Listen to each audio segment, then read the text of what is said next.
क्या हो अगर मैं आपसे कहूं, एक ऐसा धर्म है जिसका कोई संस्थापक नहीं, जिसका कोई जन्मदिन नहीं, कोई एक पवित्र ग्रंथ नहीं, फिर भी यह दुनिया का सबसे प्राचीन और अब तक लगातार प्रैक्टिस किया जाने वाला धर्म है।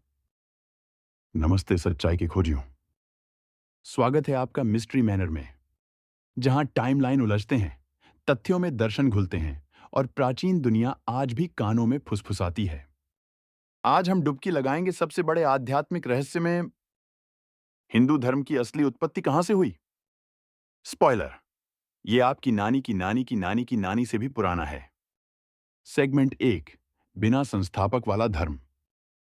बौद्ध धर्म, बुद्ध, ईसाई धर्म, यीशु, इस्लाम, पैगंबर मोहम्मद, इनके अपने संस्थापक हैं।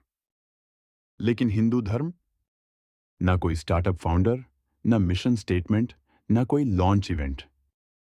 ये तो एप्पल जैसा धर्म है, बस कोई नहीं जानता इसका स्टीव जॉब्स कौन था। ये एक नदी की तरह है, जो विचारों के पहाड़ों से निकली और सदियों तक बहती रही। रास्ते में किस्से, परंपराएं और पूजा पद्धतियां अपने साथ लेती चली गई। सेगमेंट 2, सिंधु घाटी, अनदेखा प्रीक्वल। चलते हैं 3300 बीसीई की ओर। सिंधु घाटी सभ्यता। शानदार शहर, ड्रेनेज सिस्टम और रहस्यमयी मोहरें। कुछ मोहरों पर भगवान शिव जैसे आसन में बैठा व्यक्ति दिखता है। क्या वो शिव थे? क्या वो प्रोटो हिंदू थे? या फिर कोई शख्स जो ऑफिस के बाद स्ट्रेच कर रहा था? हमें नहीं पता, क्योंकि इन लोगों ने कोई पढ़ने योग्य ग्रंथ पीछे नहीं छोड़े। पर आध्यात्मिक सुराग बहुत दिलचस्प हैं। सेगमेंट 3, वेदों का आगमन, कॉस्मिक यूजर मैन्युअल। अब आते हैं 1500 बीसीई के आसपास, वैदिक युग। यहां पाते हैं वेद, मानवता के सबसे पुराने धार्मिक ग्रंथ। लेकिन ट्विस्ट ये है, ये वेद लिखे नहीं गए थे, ये सुने गए थे। ऋषियों ने इन्हें गहन ध्यान में सुना और पीढ़ी दर पीढ़ी मौखिक रूप से आगे बढ़ाया। यानी हिंदू धर्म का अपना ऑडियो ट्रैक था, स्पॉटिफाई से बहुत पहले। इनमें अग्नि, फायर, इंद्र, वर्षा देवता और रथ, कॉस्मिक ऑर्डर की बातें थीं। ये एक ऐसा धर्म था जहां देवता प्रकृति के प्रतीक थे और पूजा एक लय में थी। सेगमेंट 4, यज्ञ से आत्मज्ञान, उपनिषदों की क्रांति। अब आते हैं 800-200 बीसीई के बीच के काल में। ध्यान केंद्रित होता है यज्ञ और स्वर्ग से हटकर। मैं कौन हूं? मैं क्यों हूं? ये ब्रह्मांड क्या है?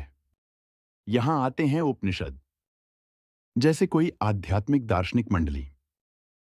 आत्मा आचलाफ आत्मन, ब्रह्म आश ब्रह्मण, मोक्ष आश जन्म मरण के चक्र से मुक्ति। यानी हिंदू धर्म अब मैट्रिक्स जैसी फील देने लगा। सेगमेंट 5, लोक देवता और भक्ति आंदोलन का जादू। समय के साथ हिंदू धर्म ने स्थानीय देवी देवताओं, लोक कथाओं और नई फिलॉसफीज को आत्मसात किया। फिर आया भक्ति आंदोलन, जहां कृष्ण, राम, दुर्गा, शिव के लिए भावनात्मक भक्ति शुरू हुई। गाना, नाचना, रोना, प्रेम करना। धर्म अब निजी अनुभव बन गया। अब न जात देखी जाती थी, न कुल, सिर्फ दिल की लगन। सेगमेंट 6, कालचक्र और युगों का रहस्य। अब ब्राह्मिक धर्मों की तरह एक शुरुआत, एक अंत की कहानी नहीं। हिंदू धर्म कहता है, समय चक्रीय है, ब्रह्मांड बार बार बनता और नष्ट होता है। हम अभी कलयुग में हैं, अंधकार का युग, मीम्स का युग और ट्रैफिक जैम्स का युग। अब बताओ, ये कौन सा स्कूल सिलेबस कवर करेगा? अंतिम विचार, एक ऐसा धर्म जो खुद को परिभाषित नहीं करता। तो हिंदू धर्म आया कहां से? सच कहें तो हमें सही सही नहीं पता। क्या ये सिंधु घाटी से जन्मा? क्या ये ऋषियों के वेदों से फूटा? या फिर उन साधुओं से जिन्होंने आकाश को देखा और आत्मा को पहचान लिया?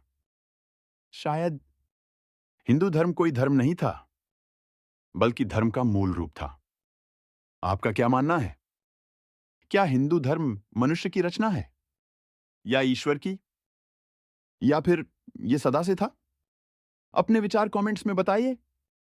अगर ये आध्यात्मिक रहस्य अच्छा लगा हो तो लाइक, शेयर और बेल आइकन दबाना ना भूलें।